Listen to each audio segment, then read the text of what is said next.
एक सामान्य व्यक्ति यदि राजा बनना चाहता है तो वह पढ़ करके ही राजा बन सकता है।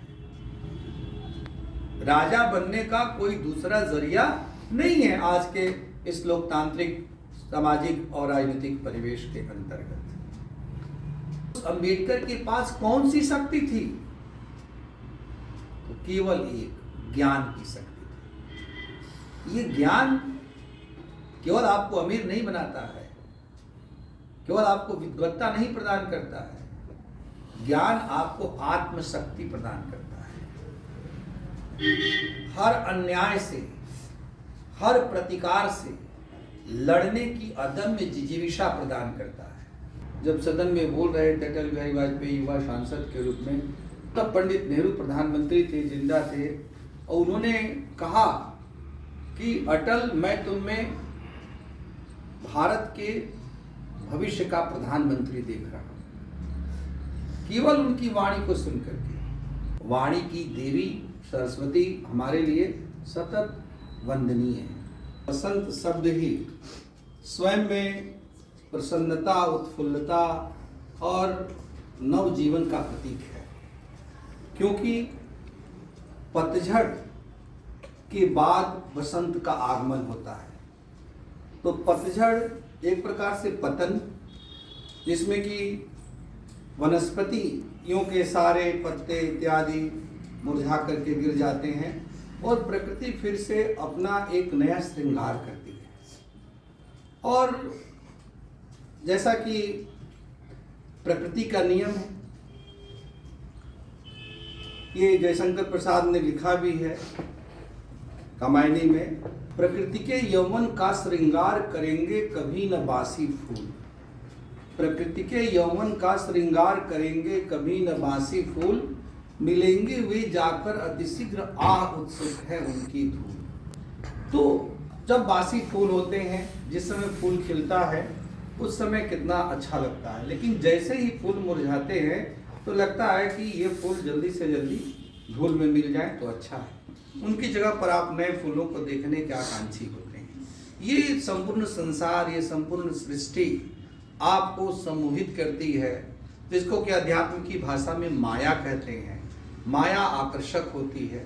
तो इस मायावी दुनिया में नित्य नूतनता, नित्य परिवर्तन, यही इस दुनिया के माया या इस दुनिया के आकर्षण का मूल कारण है। हमें सांसारिक जीवन में प्रवृत्ति का संदेश देता है। दो शब्द हैं, प्रवृत्ति और निवृत्ति।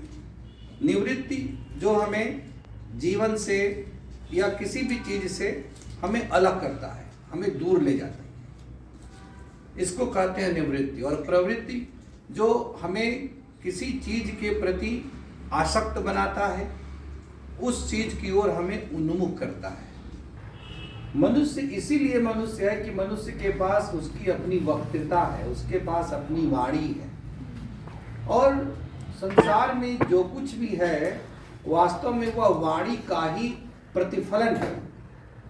हम जो कुछ भी करते हैं, जो कुछ भी पढ़ते हैं, वह कहीं ना कहीं वाणी से जुड़ा हुआ है। इसलिए वाणी स्वयं में केवल बोलना नहीं है, वाणी संपूर्ण ज्ञान का प्रतीक है। उदाहरण के तौर पर हमारा वेद है, तो वेद का शाब्दिक अर्थ ही है ज्ञान। वेद शब्द विद धातु से बना है, और विद से मतलब ज्ञान से है। उसी से विद्वान शब्द बना है, ज्ञाता। तो ये उस वेद को एक और नाम दिया गया श्रुति। तो श्रुति क्यों नाम दिया गया भाई? क्योंकि सुन करके, श्रवण परंपरा से हमारे वेद लगातार आगे बढ़ते रहे। तो सुनना कब आप सुनेंगे? जब कोई बोलेगा। तो जो बोला जा रहा है और जो सुना जा रहा है वह भी वाणी है। तो जो हमारे ज्ञान की जहां से शुरुआत होती है वेदों से, स्वयं उसकी उत्पत्ति ही वाणी से हो रही है। हमारे जीवन में वाणी का इतना अधिक महत्व है। जो कोई लिखता है तो कहीं ना कहीं से पढ़ता है, पढ़ने के बाद हमारे मन में भाव आते हैं तो फिर हम उसकी रचना करते हैं। तो जो हमने पढ़ा है उसको किसी ने लिखा है, जिसने लिखा है उसने किसी से सुना है, तो अंततः हम जाकर के कहाँ पर रुकते हैं? वाणी पर रुकते हैं। इसलिए वाणी का हमारे जीवन में इतना अधिक महत्व है। और हम व्यवहारिक जीवन में भी देखते हैं तो वाणी का अत्यंत महत्व है। इस वाणी के दम पर ही लोगों ने जीवन में बड़ी बड़ी उपलब्धियां हासिल की। एक सामान्य व्यक्ति जिसके पास धन दौलत कुछ नहीं है, वह व्यक्ति भी यदि उसमें वाणी की क्षमता है तो वह सब कुछ हासिल कर सकता है। इसका उदाहरण हमारे पास बहुत है। और निकट भविष्य में यदि हम देखें, निकट अतीत में, तो अटल बिहारी वाजपेयी इसके सर्वश्रेष्ठ उदाहरण हैं। और वर्तमान समय में प्रधानमंत्री नरेंद्र मोदी भी इसके उदाहरण हैं कि अपने जीवन में एक अत्यंत सामान्य पृष्ठभूमि से उठ करके आए हुए ये दोनों ही नेता अपनी वाणी के दम पर देश की राजनीतिक पटल पर शीर्ष स्तर पर पहुंचने में कामयाब हुए। अटल बिहारी वाजपेयी का भाषण सुनने के लिए सत्ता पक्ष के लोग तो सत्ता पक्ष के थे ही, विपक्ष के लोग भी लालायित रहते थे। और जब वो बोलने के लिए सदन में खड़े होते थे तो सब लोग दलगत भावना से हट करके केवल उनके भाषण का आनंद लेने के लिए उनके भाषण को सुनने के लिए हमेशा उत्सुक रहते थे और सुनते थे। उनकी इस वक्तृता को ध्यान में रख करके, उसको देख करके ही जब सदन में बोल रहे थे अटल बिहारी वाजपेयी युवा सांसद के रूप में, तब पंडित नेहरू प्रधानमंत्री थे, जिंदा थे, और उन्होंने कहा कि अटल, मैं तुम में भारत के भविष्य का प्रधानमंत्री देख रहा हूं, केवल उनकी वाणी को सुन करके। और अंततः जवाहरलाल नेहरू की यह भविष्यवाणी सत्य सिद्ध हुई।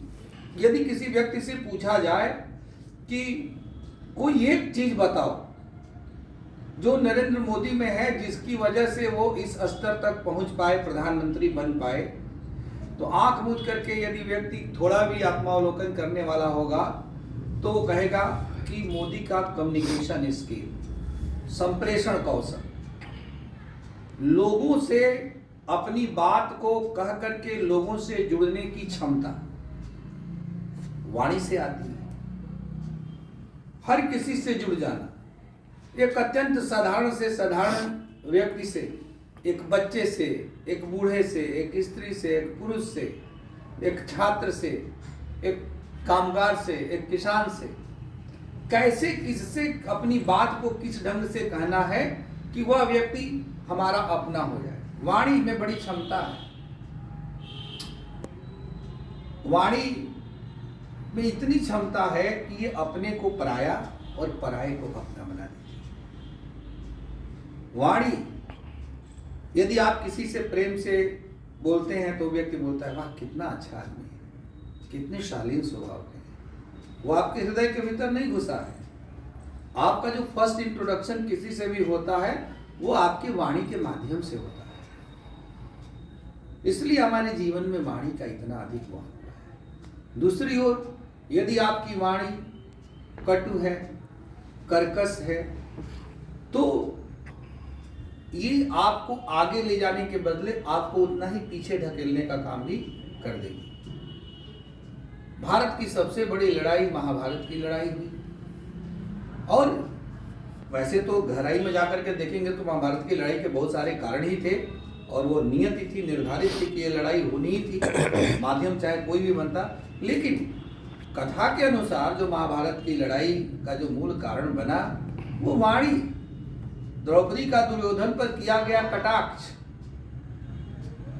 जब राजसूय यज्ञ पांडवों के द्वारा किया जा रहा था और वहां पर दुर्योधन पहुंचे, और दुर्योधन को जल में थल और थल में जल का भ्रम उत्पन्न हुआ, और इस पर जो है द्रौपदी ने कटाक्षपूर्ण वाणी का प्रयोग किया और कहा कि अंधे का अंधा ही होता है। तो ये वाणी ही तो थी, कोई उसने तीर तलवार तो नहीं चलाया था, लेकिन तीर और तलवार से भी ज्यादा घातक मार्मिक चोट वाणी की चोट होती है।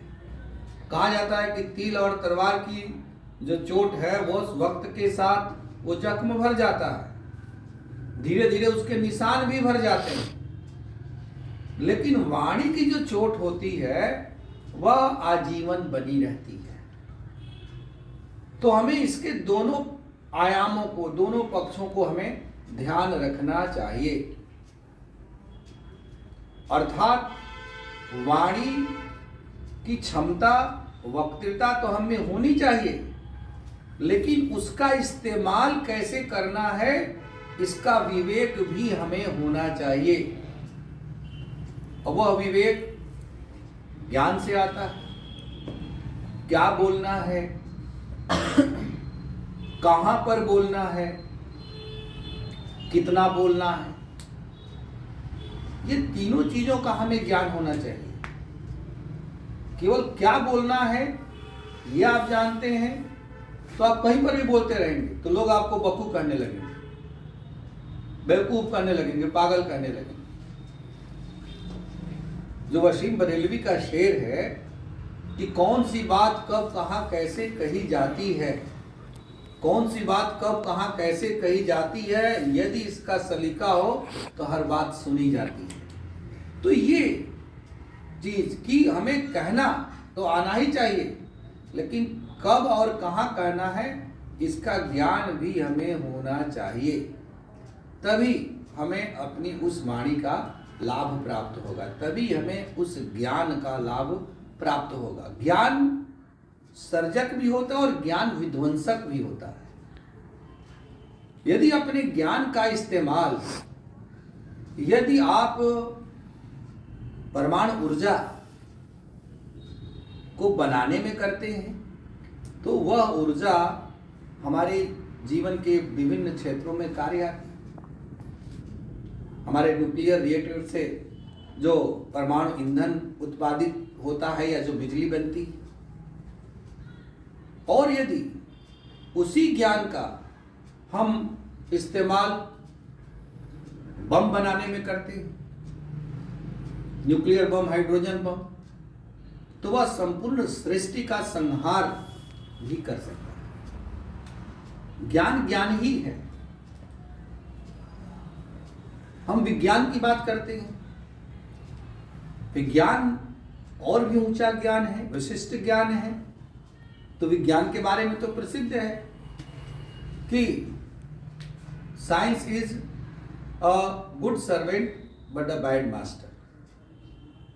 विज्ञान एक अच्छा सेवक है लेकिन बुरा मालिक है। मतलब क्या? मालिक जो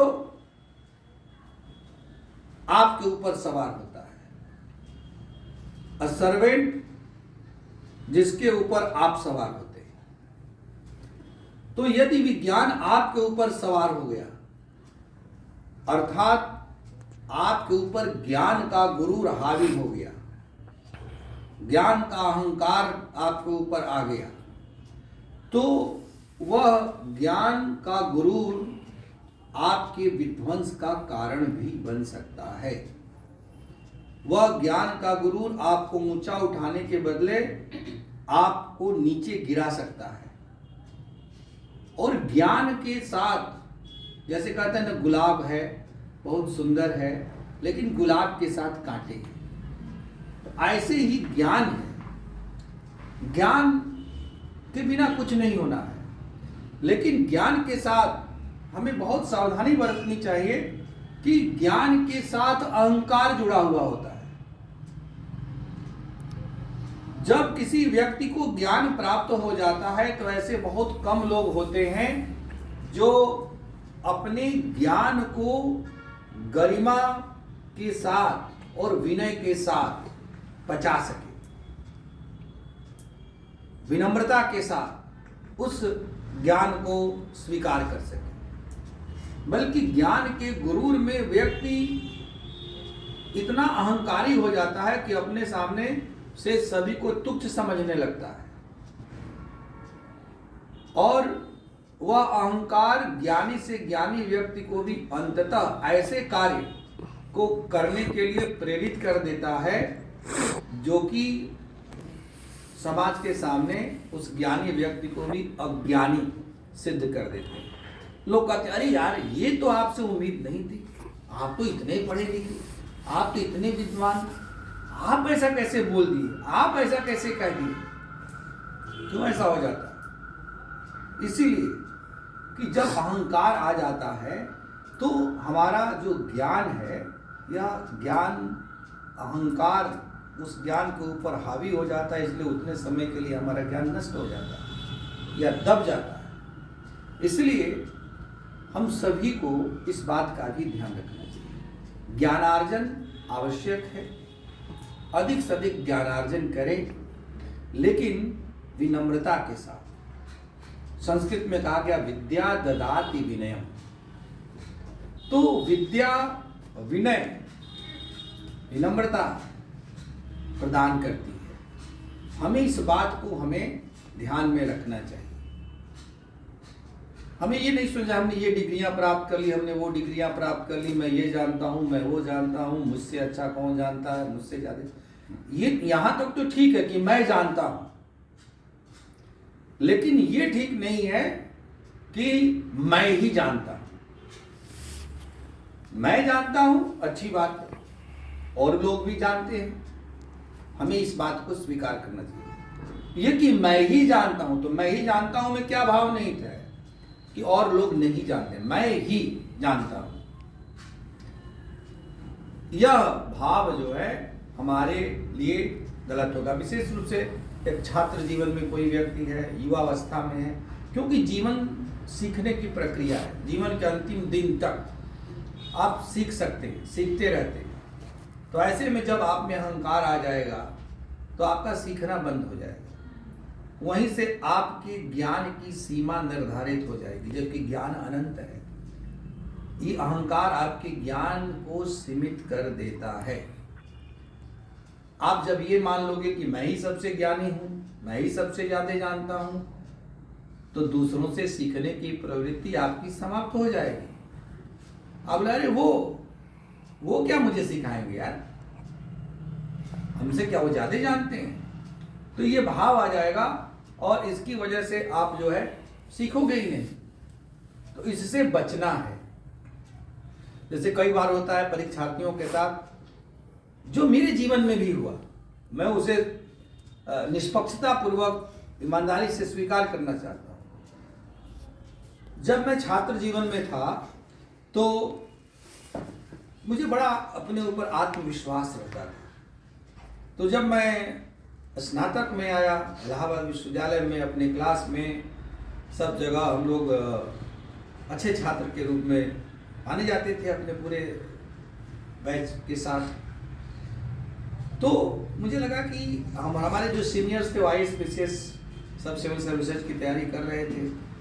तो कई लोगों को मैं देखता था कि कोई 2 साल से दे रहा है, कोई 3 साल से, कोई 5 साल से, किसी का प्री में ही नहीं हो रहा है, किसी का 1-2 बार प्री हुआ तो मेंस में नहीं हो रहा है।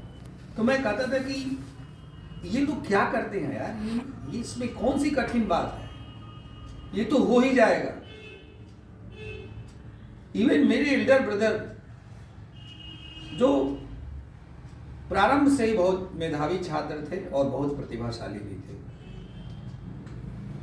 उनके चयन में भी थोड़ा सा विलंब हो रहा था। तो घर पे लोग कहते थे कि वो तो पढ़ने में इतने अच्छे हैं और उनका नहीं हो रहा है, तुम मन लगा के पढ़ो, नहीं तो देखो कितना मुश्किल है, कितना कठिन है। तो मुझे याद है मेरी दादी तब जिंदा थी, दादी और मेरे बाबा दोनों लोग बहुत ही पढ़ाई पर ध्यान देते थे और मनोबल बढ़ाते थे। पिताजी तो थे ही शिक्षक। तो मैं अपनी दादी से कहता था कि हम लोग दादी को अय्या बोलते हैं, अय्या। तो बोल रहे थे कि या भैया में इतना चाहे देर हो रहा है, हम तो बस पहली बार में निकाल देंगे, हमें देर नहीं होगा। और जब मैं ये कहता था तो ऐसा नहीं था कि मैं किसी लड़कपन में बोलता था या मजाक में बोलता था या अज्ञानता में बोलता था। पूरे होशो हवास में कहता था कि मैं तो पहली बार में निकाल लूंगा। भैया मैं देर हो रहा है, अरे ये लोग पढ़ते नहीं है, मैं देखता हूँ, मैं ऐसे बोलता हूँ। और मैं जब कंपटीशन की उम्र हुई तो पहली बार में मैंने एग्ज़ाम दिया PCS का और IAS का, तो दोनों में मैंने प्रारंभिक परीक्षा उत्तीर्ण कर लिया। तब प्रारंभिक परीक्षा में कोई कोचिंग वगैरह नहीं की जाती थी, और तब इतनी सारी कोचिंगें थी भी नहीं। इलाहाबाद जैसी जगह पे 1-2 कोचिंग नई खुली थी, और आज की तरह से बिल्कुल मुख्य एक तरह से नहीं। और वो जो कोचिंगें थी उसमें अलग से कोई प्री वगैरह की पढ़ाई नहीं होती थी। मान के चला जाता था कि अच्छा छात्र होगा तो प्रारंभिक परीक्षा अपने से ही उत्तीर्ण कर लेगा। और प्रारंभिक परीक्षा क्या, उस जमाने में जब कोचिंग थी नहीं तो प्रारंभिक परीक्षा हो या मुख्य परीक्षा हो, 90% स्टूडेंट्स जो इलाहाबाद में रहते थे वो अपने दम पर ही सेलेक्ट होते थे, या 95%। स्वाभाविक था, मैंने भी कोई कोचिंग वगैरह के बारे में तब तक सोचा नहीं था। हाँ, बड़े भाई लोग थे, सीनियर्स थे, उनके माध्यम से मार्गदर्शन प्राप्त होता था, ये पढ़ना है, वैसे पढ़ना है, ये किताब पढ़नी है, वो किताब पढ़नी है, लेकिन पढ़ना खुद ही था, किताब खुद ही बनाना था। आज की तरह से मेटेरियल नोट्स ऐसे आते नहीं थे। तो प्रारंभिक परीक्षा मैंने उत्तीर्ण कर लिया, मुख्य परीक्षा लिया। मुख्य परीक्षा सिविल सर्विसेज में तो मुख्य परीक्षा उत्तीर्ण नहीं कर पाया, लेकिन PCS में पहली बार में मैंने रिटेन भी पास कर लिया। रिटेन का जब मैंने एग्ज़ाम दिया था, अभी रिजल्ट नहीं आया था, तो लोगों ने पूछा कि कैसा पेपर हुआ, क्या हुआ, ऐसा है वैसा है। तो मैंने कहा पेपर तो ठीक हुआ है, एक पेपर थोड़ा सा गड़बड़ हुआ है, लेकिन मतलब खराब नहीं हुआ है, दूसरों की तुलना में थोड़ा सा, दूसरे पेपर की तुलना में थोड़ा सा कमज़ोर हुआ है। तो जो पुराने स्टूडेंट थे वो बताते थे कि मेरिट इतनी जाएगी। तो जहाँ तक मुझे याद है बताया कि 850 मेरिट जाएगी। तब वो पैटर्न अलग था और पेपर्स का और वो सारी चीज़ें। तो मैंने कहा यदि इतनी मेरिट जाएगी तो मैं पक्का इंटरव्यू दूंगा। मुझे अभी भी याद है, मेरे ब्रदर के साथ एक बैचमेट थे, तो उन्होंने पूछा, तो मैंने कहा इतना यदि मेरिट जाएगी तो मैं पक्का इंटरव्यू दूंगा, क्योंकि मैं घर पे आने के बाद अपने सारे पेपर्स को किस में कितना नंबर मिलेगा ऐसे ऐसे करके कैलकुलेट कर लिया था। रिजल्ट आया और मैं सचमुच रिटेन पास कर गया। और मेरे अंदर अहंकार थोड़ा थोड़ा तो था पहले से, और वो अहंकार और भरने लगा कि लोग देखो मुझे इतना महत्व देते हैं, ये है वो ऐसा वैसा है। और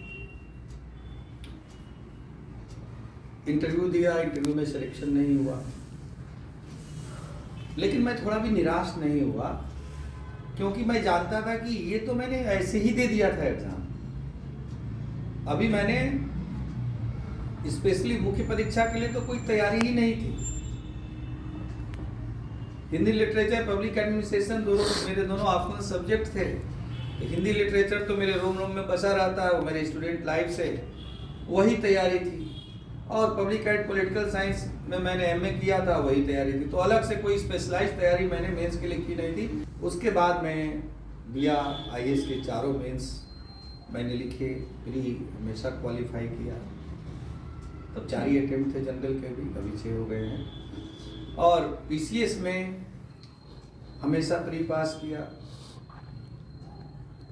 उस इंटरव्यू के बाद 3 बार और मैंने रिटेन पास किया, मतलब 3 बार और इंटरव्यू दिए। IAS का 1 बार इंटरव्यू दिया, लेकिन अंततः मेरा सिलेक्शन नहीं हुआ। तो मैं काफ़ी दिनों तक तो ये मानता रहा कि मेरा बैड लक था, किस्मत खराब थी, नहीं तो हो जाना चाहिए था। लेकिन जैसे होता है ना कि कोई चीज़ आपको तत्काल पता नहीं चलती, बहुत सारी चीज़ें होती हैं जो तत्काल पता नहीं चलती। जब हम थोड़ा और उस चीज़ से दूर हो जाते हैं, जब तटस्थ निरपेक्ष हो जाते हैं, न्यूट्रल होकर के चीज़ों का इवेल्युएट करते हैं, मूल्यांकन करते हैं, तो वो चीज़ और साफ साफ दिखाई पड़ती है। तो जब मैं बाद में मूल्यांकन करने लगा, या मैं आज मूल्यांकन करता हूँ कि क्यों नहीं हुआ, तो उसमें मुझे यही लगता है कि मुझे कुछ घमंड हो गया। और दूसरे मेरे जो ब्रदर जो शुरू से मेरे साथ रहे, वो इस बात को कहते थे कि तुम्हें घमंड हो गया। घमंड का मतलब ये कि मैं कहा कि यार ये तो मेरा तो हो ही गया ना। मात्र 6 नंबर से रुका था पहली बार वाले भी इंटरव्यू में, तो मैंने कहा 6 नंबर अगली बार बढ़ा लेंगे, हो ही गया। तो जितना एक डर होना चाहिए तैयारी के प्रति कि बड़ी परीक्षा है, इतने सारे लोग एक साथ उस परीक्षा को दे रहे हैं, मुझे उस पर लगना चाहिए, ये वो, मैंने अपनी तैयारी को उस ढंग से एक एक चीज़ को बहुत बारीकी सूक्ष्मता के साथ करना चाहिए, मैंने किया नहीं। और जो तैयारी थी उसी को हल्का फुल्का और इम्प्रूव करने की कोशिश की ओवर कॉन्फिडेंस में। अब नतीजा ये हुआ कि हर साल कॉम्पिटिटर का लेवल भी बढ़ता है, आयोग का लेवल भी बढ़ता है, मेरिट भी बढ़ता है। तो मेरे नंबर बढ़ते थे, लेकिन उसी हिसाब से आयोग और उसका सबका भी लेवल बढ़ता था, और 2-4 नंबर कम हो जाते थे। यदि मैं इस ढंग से मूल्यांकन करता और अपने को मैं 0 मान लेता कि चलो प्री पास कर लिया, मेंस पास कर लिया एक बार, लेकिन मुझे कुछ नहीं आता है, मैं 0 हूँ, और 0 मान करके अपनी तैयारी करता उतनी सजगता से, उतनी गंभीरता से, तो बड़े आराम से मेरा सिलेक्शन हो सकता था। लेकिन मेरे अंदर तो लगा कि मेरे पास सब कुछ है, और मेरे पास पर्याप्त ज्ञान है, मैं इंटरव्यू दे रहा हूँ, थोड़ा मोड़ा बढ़ जाएगा, कभी भी बढ़ जाएगा। तो जो गंभीरता अपने को, अपने लेवल को और रेज करने में होनी चाहिए, वो मैंने गंभीरता प्रदर्शित नहीं की। मतलब हम भाग्य को दोष इसलिए नहीं दे सकते कि भाग्य हमारे वश में नहीं है। कुछ भाग्य का भी रोल होगा, लेकिन भाग्य का रोना यदि हम रोएंगे तो अपनी कमियों को हम ढूंढ नहीं पाएंगे, हम तलाश नहीं पाएंगे। बहुत सारे लोग जो मुझे बहुत बारीकी से जानते थे, वो उसमें से तमाम लोग कहते थे कि नहीं आपका बैड लक रहा, आपने इसको पढ़ा दिया, उसको गाइड कर दिया, उस लड़के का हो गया, उस लड़के का हो गया, वो तो आपके सामने कहीं हटता ही नहीं। मुझे से कहते थे। अब चूंकि मैं तो ये नहीं कहूँगा कि यार वो तो हमारे से कमज़ोर था, उसका कैसे हो गया, भाई हो गया। तो दूसरे लोग कहते थे, तो अब वो उन लोगों की नज़र में था कि भाग्य खराब था, नहीं तो जितना था उतने पर भी हो जाना चाहिए था। लेकिन हमें या किसी भी कंपटीटर को भाग्य के बारे में सोचना ही नहीं चाहिए, क्योंकि यदि भाग्य में मानते हो तो भाग्य है, उसको आप क्या कर सकते हो।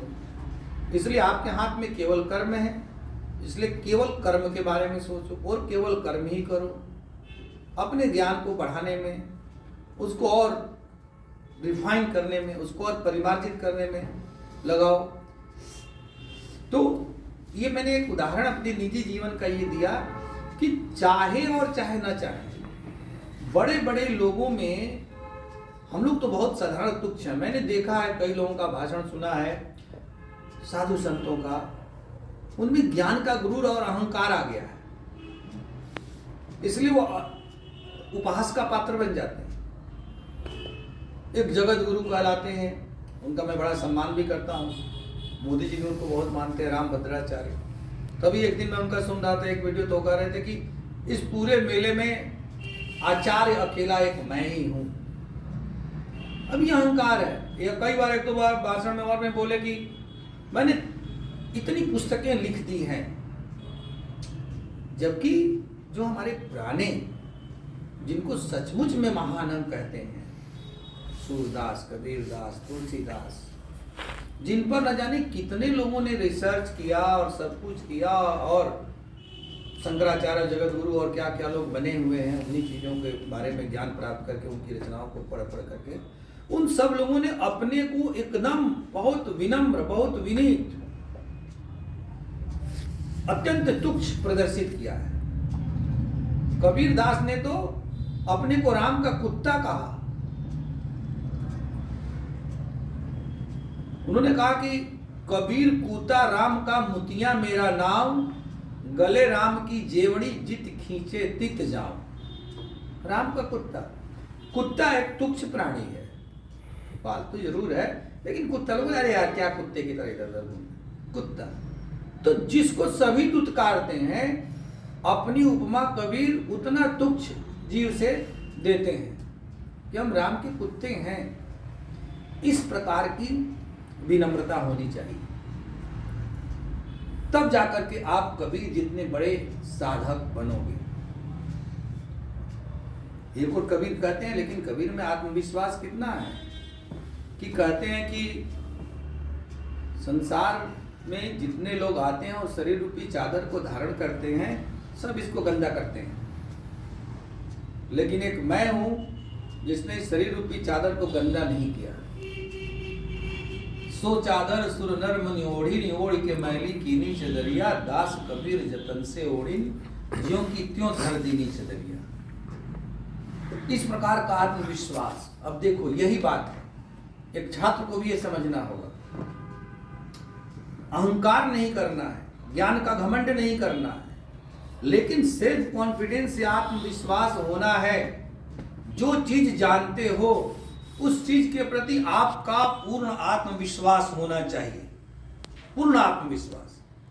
नहीं तो क्या होगा, आप जान भी रहे हो और कोई बोलेगा कि यार ऐसा नहीं ऐसा है, अच्छा ऐसा है, अच्छा इसका मतलब मैंने गलत पढ़ लिया, तो फिर इसका मतलब कि आप किसी चीज पर टिके ही नहीं रहोगे, आप खुद संदेह के दायरे में हो।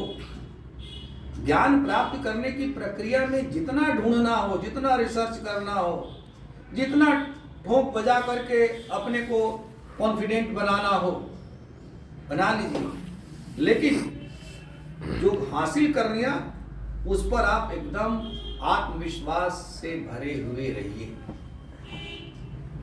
नहीं तो आपके साक्षात्कार में दिक्कतें आएंगी। एग्जाम में लिखते समय कई बार आदमी लिखता है, फिर काट देता है, फिर लिखता है, फिर काट देता है। नहीं, सीखने की प्रक्रिया में जितना परिमार्जन है करो, लेकिन एक बार आपको लगा कि हाँ ये चीज हमारी अपनी हो गई, तो उस पर टिके रहना है।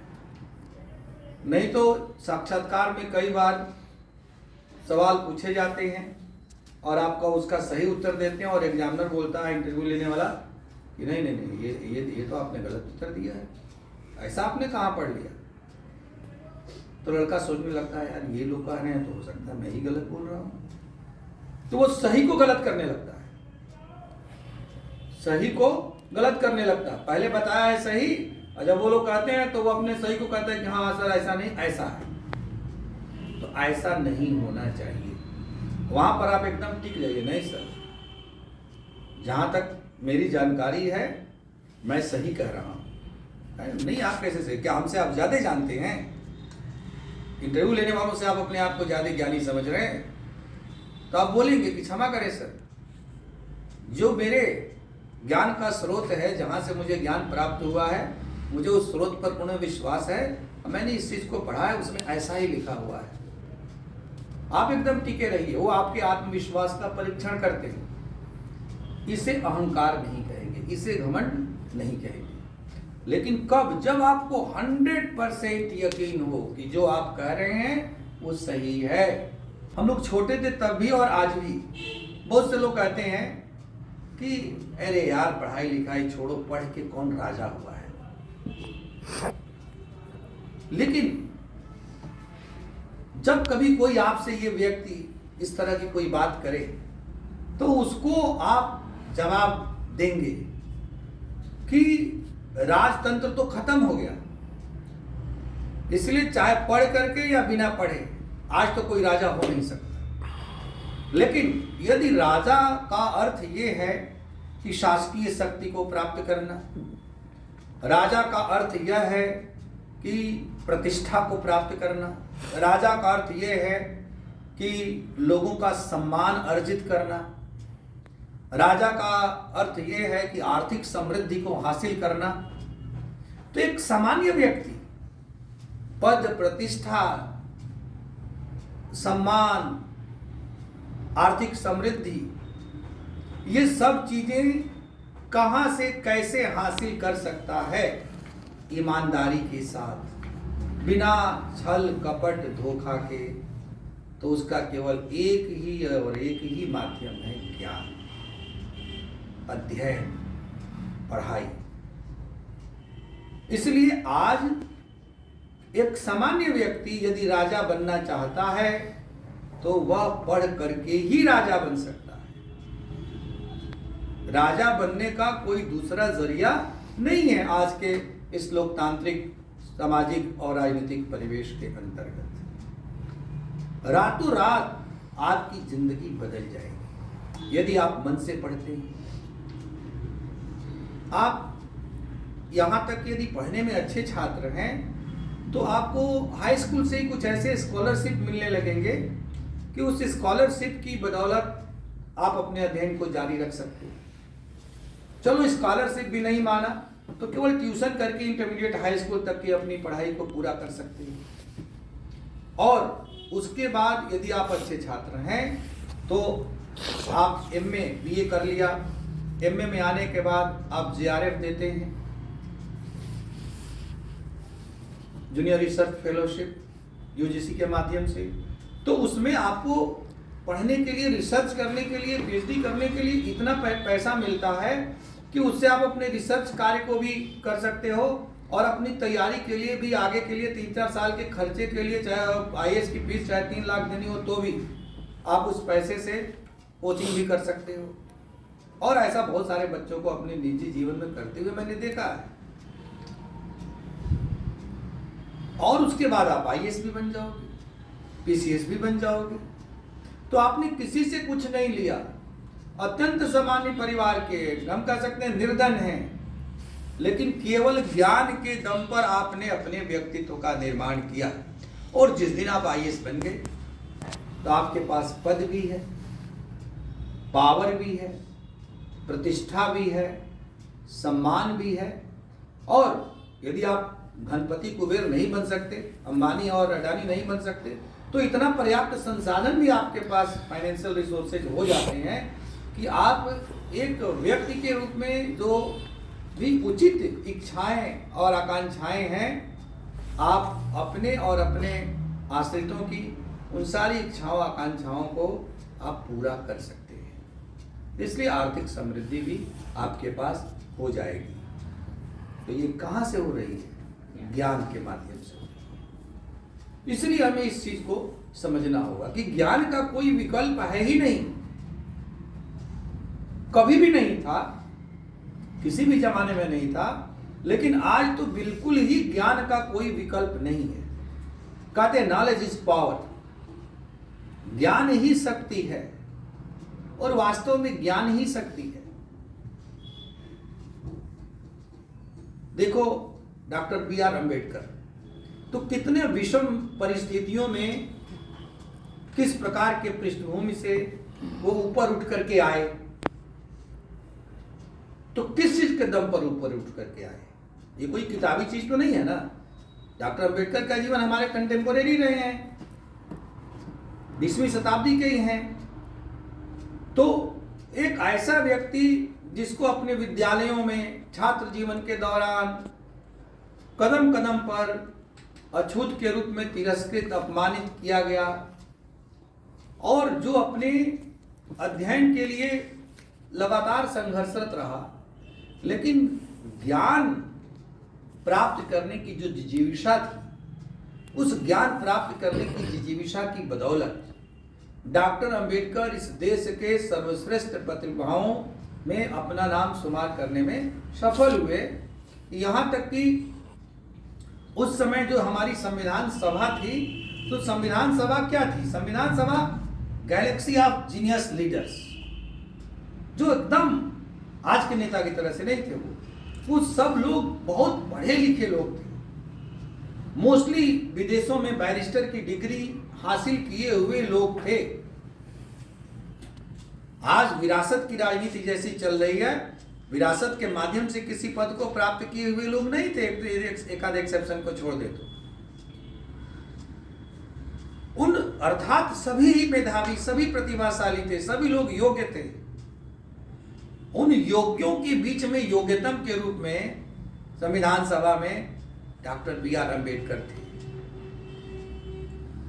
यदि उनके पास ज्ञान प्रतिभा की ताकत नहीं होती तो वहां पर शीर्ष स्तर पर होना तो दूर, शायद उन लोगों के बीच में बैठने का मौका भी, बीच क्या उनके समक्ष बैठने का मौका भी उनको प्राप्त नहीं हो पाता।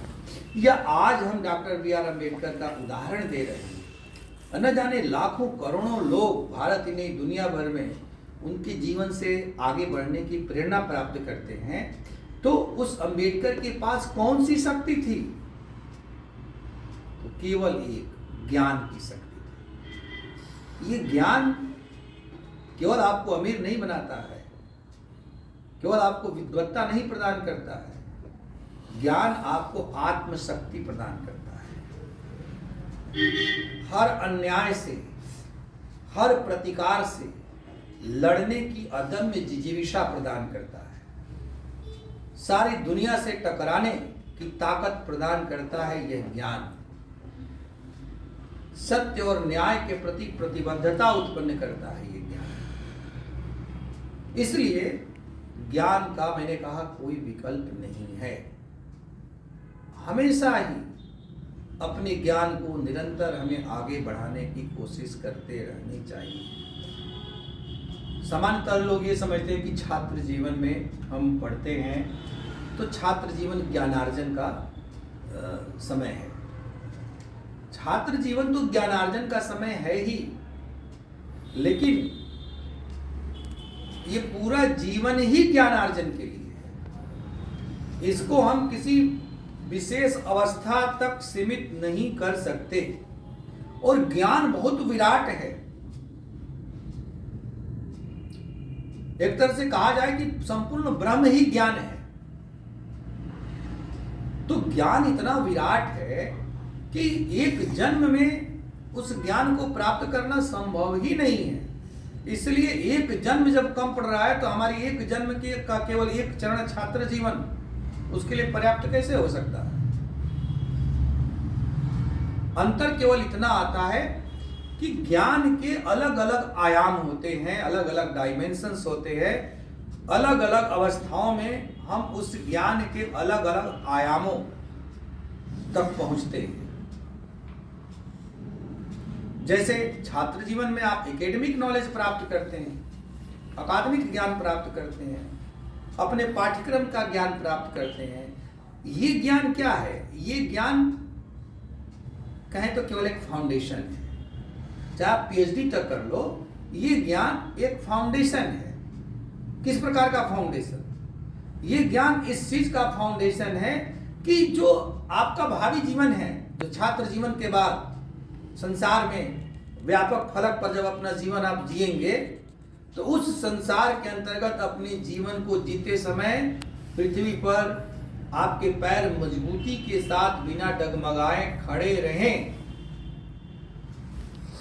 और सिर झुकाए बिना हमेशा सामने की ओर रहे, वो क्षमता प्रदान करने वाला ये ज्ञान है, तो फाउंडेशन के रूप में। लेकिन इसके बाद तो अभी आपको जीवन में बहुत आगे जाना है।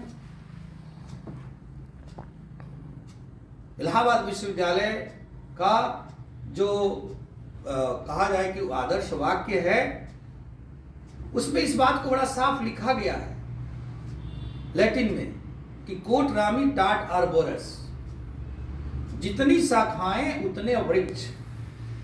तो एक छात्र जीवन में हम चाहे जितने भी ज्ञानी हैं, हम अपने विद्यालय, अपने स्कूल, अपने कॉलेज और अपनी यूनिवर्सिटी के शाखा के समान हैं और वह संस्थान है वृक्ष। एक वृक्ष में बहुत सी शाखाएं होती हैं। वैसे ऐसे शैक्षणिक संस्थानों में बहुत से छात्र हैं, लेकिन जब वही छात्र उस संस्थान से बाहर जाता है तो उसका व्यक्तित्व इतना विकसित और इतना विराट हो जाए कि वह स्वयं ही वृक्ष का रूप धारण कर ले। तो फाउंडेशन के बाद वो वृक्ष के रूप में अपने को आगे बढ़ाना है, अपने को विकसित करना है। वह आगे भी सीखने की प्रक्रिया के माध्यम से संभव होता है। लगातार मैं डॉक्टर बी आर अम्बेडकर की जीवनी पढ़ रहा था। मरने के 2-3 साल पहले तक उन्होंने कुछ डिग्रियां ली। 51 तक उन्होंने, मुझे जहां तक याद है 51 या 53 में उन्होंने एक डिग्री ली थी। 2 बार उन्होंने पीएचडी किया। उस समय में उनको क्या जरूरत थी? तो ज्ञान की पिपासा। और ज्ञान केवल ज्ञान के लिए नहीं होना चाहिए, यह भी हमें सीखने की जरूरत है। जैसे कोई आदमी पढ़ता जा रहा है, पढ़ता जा रहा है, पढ़ता जा रहा है, डिग्री पर डिग्री लिए जा रहा है और कुछ कर नहीं रहा है, तो वह उसका ज्ञान एक तोता जिसे पूरा वेद रटा हो, दोनों में कोई अंतर नहीं। ज्ञान को कर्म में बदलने का कौशल भी होना चाहिए। जितने लोग अपने जीवन में महान हुए, उन्होंने न केवल ज्ञान प्राप्त किया बल्कि ज्ञान को कर्म में या व्यवहार में प्रतिफलित किया, आचरण में प्रतिफलित किया, उसके अनुसार उन्होंने अपने व्यक्तित्व को ढाला, उस ज्ञान को निजी जीवन में अपना करके अपने व्यक्तित्व को ही नहीं बल्कि पूरे समाज और दुनिया को बदलने का कार्य किया। जैसे यदि डॉक्टर अम्बेडकर की यही आकांक्षा होती कि मैं ज्ञान प्राप्त कर लिया, मैं बैरिस्टर बन गया, मैं कहीं पर भी वकालत कर सकता हूँ, मैं कहीं पर भी दुनिया के किसी यूनिवर्सिटी में प्रोफेसर के रूप में पढ़ा सकता हूँ, आराम से पढ़ाते रहते, तनख्वाह मिलती रहती, कुछ किताबें लिख देते, बस, तो आज उनका कोई नाम नहीं लेता। जिस प्रकार से कार्ल मार्क्स को गरीबों का मसीहा, पूरे दुनिया के शोषितों पीड़ितों मजलूमों का मसीहा कहते हैं, उसी तरह से मार्क्स के बाद आधुनिक समय में 20वीं शताब्दी में, चूंकि मार्क्स तो 19वीं शताब्दी में मर गए 1883 में, 20वीं शताब्दी में मैं मानता हूं कि गरीबों का, अछूतों का, उपेक्षितों का, वंचितों का, शोषितों का सही मायने में कोई मसीहा हुआ तो डॉक्टर बी.आर. अम्बेडकर हुए। पूरे दुनिया में जो दुर्भाग्य की बात है कि उनका जो वो रिकॉग्निशन पूरे दुनिया के लेवल पर मिलना चाहिए, दुनिया के लेवल पर तो कौन का इस देश के भी स्तर पर प्राप्त नहीं हो पाया, क्योंकि उनको महज केवल एक जाति विशेष या समुदाय विशेष के नेता के रूप में सीमित कर दिया। और इसके लिए जो उनके समुदाय से संबंधित नहीं है वे, और उनसे कहीं अधिक वे लोग दोषी हैं जो स्वयं डॉक्टर अम्बेडकर के समुदाय से संबंधित हैं। दोनों ने ही अम्बेडकर के साथ न्याय नहीं किया है। इसीलिए आज अम्बेडकर के जितने ज्यादा प्रशंसक हैं उतने ही ज्यादा विरोधी भी हैं। तो ये ज्ञान को बदलना, कर्म में बदलना, तो क्योंकि यदि आप अपने लिए ज्ञान प्राप्त कर रहे हो तो कभी भी आप महान नहीं बन सकते। उस ज्ञान की बदौलत आप योगदान दे रहे हो समाज को, तब जाकर के लोग आपको रिकॉग्नाइज करेंगे, महान बनेंगे आप। हमारे वेद लिखने वाले ऋषि मुनियों ने ज्ञान अर्जित करके बस मर गए होते तो आज कौन जानता और क्यों उनको इतना महत्व दिया जाता है। उन्होंने उस नॉलेज को पास किया फॉर फर्दर जनरेशंस, पीढ़ी दर पीढ़ी आज तक चला आ रहा है। उस ज्ञान से न जाने कितनी चीजें फलीभूत हो रही हैं। ओपेनहाइमर का ज्ञान कहीं न कहीं हमारे गीता से प्रेरित होकर के इतने बड़े आविष्कार के रूप में सामने आया, और बहुत सारा कुछ। दुर्भाग्यवश हम अपनी जड़ों से ही कट जाने की वजह से उन चीजों को जान नहीं पा रहे हैं। तो ये सारी बातों के कहने का आशय यही है कि ज्ञान में हमारी वाणी का या किसी भी व्यक्ति के वाणी का बहुत महत्वपूर्ण स्थान होता है। सपोज करो कि आप मेरे माध्यम से ज्ञान प्राप्त करते हो, तो आखिर वो कौन सा माध्यम है जिस माध्यम से मैं आपको ज्ञान देता हूं? बोल करके ही तो देता हूं। तो और ये ऐसे ही हुआ होगा हमेशा से। हमारे गुरुजी ने हमको बोल करके वो ज्ञान दिया होगा, उनके गुरुजी ने उनको वो ज्ञान दिया होगा। अब ये परंपरा एकदम वैदिक काल तक लेकर के आप जा सकते हैं। इसलिए वाणी का इतना अधिक महत्व है। बस हमें यही ध्यान रखना चाहिए कि वाणी सही समय पर सही ढंग से व्यक्त होनी चाहिए। वाणी पर संयम होना चाहिए। हमें मृदभाषी होना चाहिए और मितभाषी होना चाहिए। मीठा बोलना चाहिए और कम बोलना चाहिए। कम बोलने का मतलब गूंगा नहीं, कम बोलने का मतलब कि जितना जरूरी हो उतना बोलना चाहिए और जो जरूरी हो वही बोलना चाहिए। बोलना है कुछ और बोलने लगे कुछ, ऐसा नहीं करना चाहिए। मान लो आप निबंध लिख रहे हो, पूछा गया है किसी एक चीज पर और वो आप लिख रहे हो किसी अन्य चीज पर। पूछ दिया गया गाय पर निबंध लिखो, लिखने नहीं आ रहा है, तो लड़के ने निबंध लिखना शुरू किया। गाय मीठा दूध देती है, हमारे घर के बगल में एक शर्मा जी हैं, उनके पास गाय है। शर्मा जी बड़े बेकार आदमी हैं, जब देखो तब हमसे झगड़ा करते रहते हैं। इसके बाद शर्मा जी का पूरा निबंध लिख दिया। तो लिखना था गाय पर निबंध लिख रहे हो, शर्मा जी पर निबंध, ऊपर एक लाइन लिख दिया शर्मा जी की गाय। तो ऐसा नहीं करना है। आपको जो चीज है उस पर व्यक्त करना है, नहीं तो अर्थ का अनर्थ हो जाएगा। तो इसके साथ ही मैं माता सरस्वती को एक बार पुनः श्रद्धापूर्वक नमन करते हुए अपनी वाणी को विराम देता हूँ।